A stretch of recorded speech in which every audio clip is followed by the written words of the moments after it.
Africaine, Africain, Dieu est trop occupé pour vous. Alors j'ai un conseil crucial à vous communiquer. Bonjour, c'est avec un très grand plaisir que je vous retrouve pour une nouvelle vidéo. L'Afrique est le seul continent au monde où il y a plus de lieux de culte que la terre n'a jamais porté. Mosquées, églises, écoles coraniques, écoles catholiques et autres. À cet effet, l'on peut dénombrer environ 1000 mosquées et églises rien que dans les grandes villes africaines. Et tenez-vous bien, ce nombre n'est pas exagéré. Et d'ailleurs le nombre de chrétiens et musulmans est tout aussi gigantesque et croissant. Malheureusement, le nombre de lieux de culte et le nombre de chrétiens et musulmans ne reflètent pas la qualité de la religion. C'est en Afrique que l'on peut constater la théorie selon laquelle la quantité n'est pas forcément égale à la qualité. Cela veut dire tout simplement que c'est pas parce que vous êtes nombreux que vous êtes dans le vrai. Ou que vous faites partie des meilleurs. Les Africains font beaucoup de prières. Beaucoup de jeûnes, des offrandes par-ci par-là. Mais quand on voit le niveau de vie des Africains, on est tenté de dire que Dieu n'a que faire de tout ça. À chaque heure de prière, l'on voit les musulmans remplir les mosquées. Les dimanches, les chrétiens font la queue devant les églises. Mais hélas, la pauvreté est toujours dans la place. Les pasteurs prêchent, font des proclamations, des révélations et de l'autre côté, les imams font des sermons, donnent des zikrs, des invocations de succès et de réussite. Mais une fois de plus bredouille. Le bonheur semble faire la grimace. Apparemment, Dieu est trop occupé pour s'occuper des Africains. Oui, Dieu est trop chargé pour regarder les Africains. Avant de crier au blasphème, écoutez-moi très bien jusqu'à la fin de cette vidéo. Après vous pourrez tirer des conclusions. Souvent quand on entend des paroles qui nous dérangent, on a trop tendance à faire des conclusions hâtives sans écouter les arguments de son interlocuteur. Si vous demandez à nous autres Africains, nous croyons que nous sommes les bien-aimés. Le peuple élu. Mais que croyez-vous? Que les autres peuples ne pensent pas la même chose? Les Européens, les Asiatiques, les Américains et les peuples de tous les continents du monde entier croient la même chose. Le chrétien asiatique ou le musulman américain ou européen est aussi croyant et fait des prières au même titre que nous autres Africains. Mais c'est l'Afrique qui est sous-développée et en retard. Toujours en train de tendre la main aux autres. Il suffit qu'un petit problème survient de l'autre côté de la terre et ce sont les Africains qui en paient le lourd tribut. Aucune épidémie n'a débuté en Afrique et les autres continents se sont trouvés touchés. Cependant nous sommes là dans nos églises et nos mosquées en train de crier que personne ne sera sauvé s'il n'est pas avec telle ou telle religion.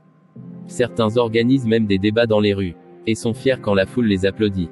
Alors que non loin dans son propre village, les gens sont en train de lutter pour survivre sans eau potable, sans le strict minimum pour mener une vie normale.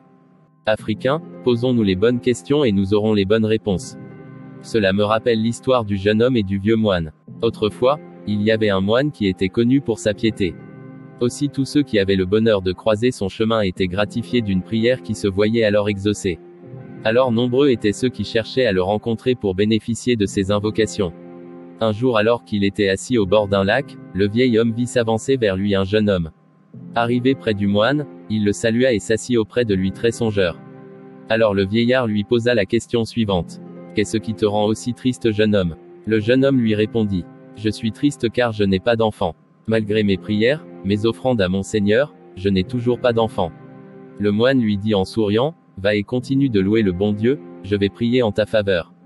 Et sur ce, le moine leva les mains au ciel et fit une prière, puis il s'en alla sans que le jeune homme ne puisse s'en apercevoir. Aussitôt, il rentra chez lui très heureux d'avoir croisé le grand homme de Dieu dont les gens font l'éloge pour sa vertu. 3 longues années passèrent sans que le jeune homme n'eût l'objet de ses désirs, c'est-à-dire avoir un enfant. Aussi se résolut-il d'aller trouver le vieux moine. Après des mois de recherche, il finit par retrouver le moine qui s'était retiré très loin des hommes et vivait seul à adorer son Seigneur. Arrivé dans la case du moine, il trouva le vieillard occupé à ses prières. Il s'assit pendant une période qui lui sembla durer une éternité. Aussi se résolut à rebrousser chemin lorsque le vieil homme le salua avec bienveillance. Comment se porte votre famille, lui demanda le moine. Je vais bien, cependant je n'ai toujours pas d'enfant. Le sage homme fut surpris car jamais de sa vie, personne n'était revenu se plaindre à lui du même problème.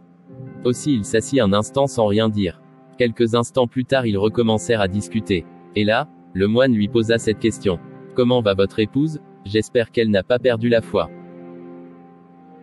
Et la réponse du jeune homme fit sursauter le moine. Je ne suis pas encore marié. Mais comment comptes-tu avoir un enfant si tu n'as pas d'épouse? Le vieux moine lui dit alors. Je pense que tu aurais dû demander au bon Dieu, de t'accorder une bonne épouse. Par la suite, il allait faire de vous des parents heureux. Ce à quoi le jeune homme répondit. Avoir une femme, c'est beaucoup de charges. Et je ne me fais pas à l'idée de devoir être toujours aux petits soins d'une femme. Alors le moine lui dit, il serait alors préférable que tu ailles adopter un enfant. Le Seigneur n'est-il pas tout-puissant? Rétorqua le jeune homme. Bien sûr que si, reprit le moine. Le jeune homme continua. N'est-ce pas le Tout-Puissant qui a fait naître Jésus fils de Marie sans père? N'est-ce pas encore lui qui créa Adam sans père et sans mère? N'est-ce pas lui qui créa Ève avec les côtes d'Adam? Bien sûr que si, reprit le moine. Alors le Seigneur qui est capable de tous ces miracles ne peut-il pas m'accorder un enfant? Alors, le vieux sage reprit, les cas que tu viens d'énumérer sont des cas particuliers qui sortent de l'ordinaire. Et le Très-Haut ne les fit que pour manifester sa grandeur. Cependant il a créé toutes choses selon un but précis.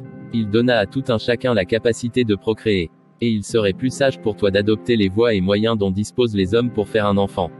Le jeune homme se leva et s'en alla lentement en scrutant l'horizon. Dès lors, l'on pourrait comparer la croyance de ce jeune homme à celui des Africains. Beaucoup d'Africains ont mal compris la parole de Dieu. Et leur compréhension erronée de la religion est à l'origine de bien de maux dont ils souffrent. Prier et attendre un miracle. Voilà la tragédie qui met beaucoup d'Africains en marge du succès.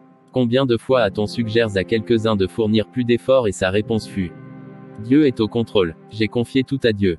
Combien de jeunes diplômés sont assis dans le salon de leurs parents attendant impatiemment que le Seigneur leur fasse une grâce, alors qu'il serait plus sage de prier et ensuite sortir pour chercher du travail. Beaucoup de commerçants préfèrent donner des importantes sommes d'argent à leur pasteur ou leur chèque dans le but de faire prospérer leurs affaires. Ils ne font ni des études de marché, ni des plans marketing. Quand on leur demande de payer des formations, ils crient à l'arnaque. Les Africains préfèrent se fier aux révélations de leur homme de Dieu que de consulter des spécialistes dans le domaine de leur activité. Quand on fait face à une augmentation des prix, c'est un châtiment divin.